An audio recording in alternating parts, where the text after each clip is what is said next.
This video is sponsored by Woodworkers Guild of America.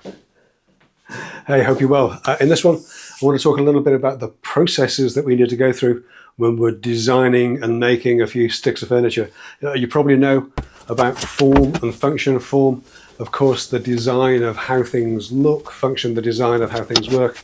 And there's fabrication too, another F word, how things are constructed. I'm going to be using an ongoing and largely unfinished project to illustrate this and also to stress the importance of prototyping and testing. Now, it's no secret that I'm a big fan of Ikea's Bekvam step stool. It's a design classic that I've seen in some of the most expensive houses that I've worked in, but it's also cheap enough to be found as a bedside table in an Airbnb that I stayed at. I made my own homage to the Bekvam in oak, Idigbo and Sapele a few years back, and when me and Mrs. 10 Minutes moved out to a rental last year, I found I was using the Bekvam, this one, a lot more. And this is where it started to come up short. Literally, it is a little on the low side as a set of steps. The seat is a little bit small for adult backsides, and the lower step a little bit narrow for my size 9. So naturally, I thought I should be able to make something better suited to my needs anyway. A little bit taller, a little bit wider, but maybe with a bigger step that folds away so we keep the same footprint of the stool overall.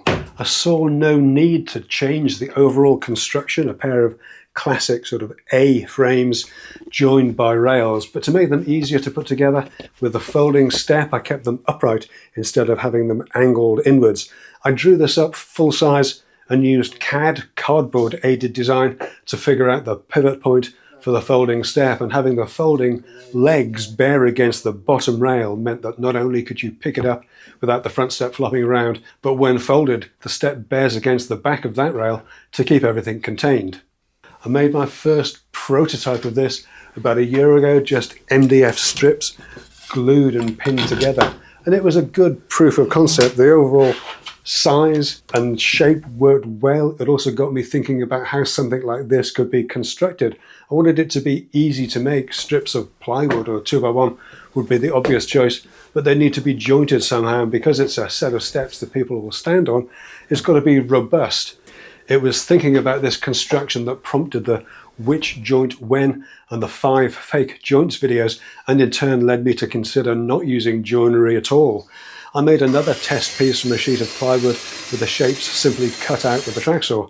Now, I'm no slouch with the track saw, but I found this surprisingly fiddly to do, too fiddly for me to recommend it, even though it worked well and is arguably the strongest version of the stool that I've made. It's also used the most materials and resulted in the most waste, so not ideal overall.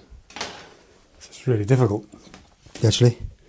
Much more challenging than I thought.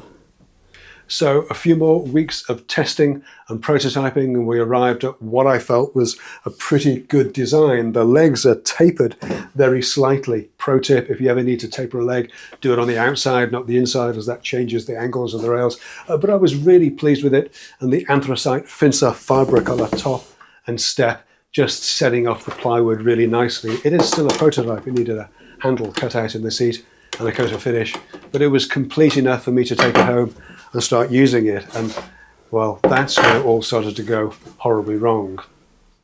While we have a think about what that might be, let me tell you about today's video sponsor, Woodworkers Guild of America. I know, a Brit talking about Woodworkers Guild of America, it's the accent. Woodworkers Guild of America is your online resource for woodworking instruction, ideas and information, a community where you can hone your skills and share your woodworking journey with other members along the way. Whether your focus is on making projects from sheet goods like me, or finer woodworking with hand tools in natural timbers, or anything and everything in between, you'll find a wealth of knowledge and experience within the community. There's a vast collection of woodworking tutorials that are constantly being updated alongside interesting articles, project ideas, relevant product reviews and Q&A sessions with experts. I caught a great set of videos from Jimmy DeResta covering a wide range of skills from bandsaw lettering to making an heirloom quality toolbox with project plans, and one short video demonstrating a really simple but effective technique to avoid getting chip out when trimming back a veneered board.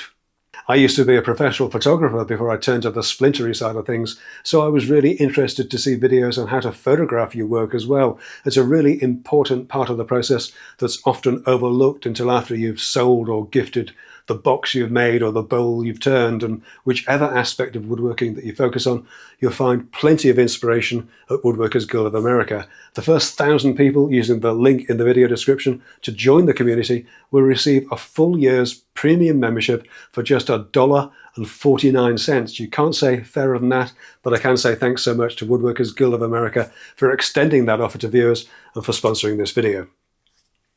So I've got the stool at home and it's looking pretty great, and throughout the whole design process I've been concentrating on the form, how it looks, and the fabrication, how it's constructed, trying to make it as easy as possible for the folks with fewer tools at their disposal. I've considered the function, how it works, a little bit like how the step bears against the bottom rail and the amount of friction there is in the legs so it folds out really smoothly. But I've never actually stood on it and reached across for something. And when I do, it turns out that having straight up and down A-frames and a top seat that overhangs them is a bit of a disaster, because the whole thing acts as a pivot point and turns an otherwise elegant step stool into a well-constructed but unstable mess. I've tried a few things to fix it, trimming the seat flush with the frames and thickening the legs at the base. They helped, but they didn't really resolve the fundamental problem of instability.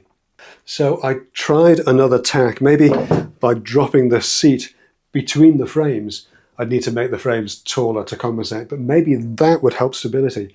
But making just that small change dramatically alters where the load is on the stool. With the seat bearing directly on top of the frames, the load goes directly through the frames down to the deck. But with the seat between them, the load is principally on the rails and the fixings between the rails and the frames themselves. That's not great, so instead I tried putting the seat in a housing, a dado, routed into the frames at the same level as the top rails to see if that helped. The top of the frame is proud of the seat by just a few millimeters, but that does give you enough tactile feel through the soles of your feet that you're at the edge and that you should be taking care. So now we've got the function and the fabrication, but the form, how it looks, is pretty terrible. That actually looks worse than it should be, because I made these A-frames up from 3 9mm strips of plywood to make the fake joints, because I just wanted to make one that way to see how challenging it was, and they're actually far too thick. The proportions are all wrong as well, and all those things can be improved upon. Slimmer legs, probably a rebate at the top instead of a housing. A slight change to the height would allow for the seat to be deeper front to back. Lots of options. Whether they get to be good enough, well, that's just what I'll have to find out. As I said at the start, this is an unfinished project. It's a work in progress, and I'll continue to work on it until it's right, and I'll continue to make prototypes like these, because it's these test pieces that really show me what works and what doesn't. These things take time. I haven't stopped making stuff. I'm just trying to get the stuff right before I share it with everybody. Some clever people can draw 3-dimensional images, renders of prototypes, and get a real feel for how something will look and how it'll work. But I'm not one of them. Me, I need to have a physical thing in my hands and, yes, under my feet in every sense. The irony of having, I think I'm up to 6 prototypes of a space-saving step stool in a small workshop is not lost on me. And we're going to call this one done for this week. Thanks so much for taking a look. You know how it works. Leave a comment, hit subscribe, and I'll catch you in the next one. Take care.